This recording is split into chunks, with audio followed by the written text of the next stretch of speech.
এরপরে প্রশ্ন হলো, আমি অত্র এলাকারই একজন নিবাসী। আমাদের এলাকার এক লোক, সে ধর্মে মুসলমান, সে মন্দিরে গিয়ে পূজা করে, রীতিমতো আবার নামাজও পড়ে। আমি এটার ব্যাখ্যা চাই এবং এতে আমাদের এলাকাবাসীর কি করণীয়।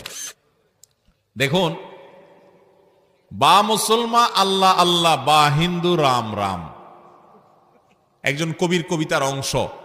কিছু লোক আছে এই টাইপের, মুসলমানদের সাথে আল্লাহ আল্লাহ করে আর হিন্দুদের সাথে গিয়া রাম রাম করে। দেখুন, আমরা আমাদের এই যে এতক্ষণ বক্তব্য দিলাম প্রশ্নোত্তর সেশনের আগে, আপনারা সে বক্তব্য শুনেছেন। আমরা পরিষ্কার করে বলেছি, ইসলাম কোন মুসলমানকে অন্য ধর্মের মানুষের ধর্মীয় কাজে বাধা দেওয়ার কোন রাইট, অধিকার, নির্দেশনা কখনো দেয়। কিন্তু এর মানে কি এই যে মুসলমান গিয়ে জগা খিচুড়ি হয়ে তার ধর্ম পালন করবে? এই সুযোগ আছে? আপনি যদি মন্দিরে গিয়ে পুজো করেন তাহলে আপনি শিরকে আকবর করেছেন, সাথে সাথে আপনি বেঈমান হয়ে গেছেন। এরপর আপনার নামাজ পড়াতে আর না পড়াতে কিছু আসে যায় না, কারণ আপনি আর মুসলমান নাই।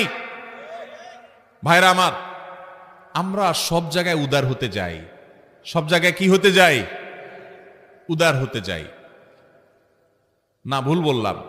সব জায়গায় উদার হই না, শুধু এক জায়গায় উদার হই। সেটা কি? ধর্ম। ধর্মের বেলায় আমাদের বিশাল কলিজা হয়ে যায়, যে না আমরা উদারপন্থী মুসলমান। আমাদের কলিজা এত বড় যে আমরা নামাজও পড়ি, আমরা পূজাও করি, আমরা ঈদও করি, আমরা আবার হিন্দুদের পূজাতেও সামিল হই। হিন্দু ধর্মের ভাইয়েরা বলে না তাদের পুজো করবে, কোন প্রকার বাধা সেখানে যে কেউ সৃষ্টি করতে না পারে সজাগ দৃষ্টি রাখবেন, সেটা ঠিক আছে। সামাজিক সহাবস্থান সুন্দর শান্তিপূর্ণ বজায় রাখবেন, কিন্তু তাই বলে আপনাকে জগা খিচুড়ি করে আপনার বিশ্বাসের সাথে বেঈমানি করার নির্দেশ ইসলাম দিয়েছে আপনাকে। আপনি বিশ্বাস করেন শিরক করা আল্লাহর জমিনে সবচেয়ে বড় অপরাধ, ইন্না শিরকা লাযুলমুন আযীম, আল্লাহ কোরআনে ঘোষণা করেছেন। আপনি গিয়ে সেখানে গা ভাসালেন, আপনি তাদের সাথে মিশলেন, এটা কখনো উদারতা না, এটা হলো উদাসীনতা। ডক্টর খন্দকার আব্দুল্লাহ জাহাঙ্গীর রাহমাহুল্লাহ অসাধারণ একটা দৃষ্টান্ত দিয়েছেন, উপমা দিয়েছেন।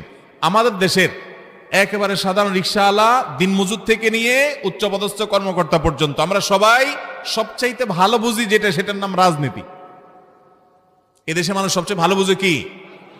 চায়ের দোকানে অশিক্ষিত মানুষও দেখবেন বসে বসে রাজনীতির খুব গুরুত্বপূর্ণ বিষয়গুলোতে দেখবেন যে আমরা সবচাইতে ভালো বুঝি রাজনীতিটা।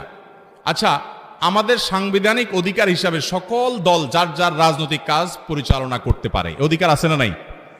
কিন্তু এক দলের লোক অন্য দলের রাজনৈতিক অনুষ্ঠানে যদি যায় হাজির হয়, এটাকে কি উদারতা হিসাবে দেখে না মুনাফিকি হিসাবে দেখে? কিন্তু এই তো এই দলের না, কিন্তু ওই দলের সাথে গোপন বৈঠকে কেন গেল? তাহলে এটা মুনাফিকি বলে না? ঠিক একইভাবে একজন মুসলমান, তার ভিতরে ঈমান থাকবে, ঈমানী চেতনার কারণে সে কি করবে? এক আল্লাহর ইবাদত করবে, শিরিক করবে, এবং শিরকের সবচেয়ে বড় অপরাধ এবং জঘন্য অপরাধ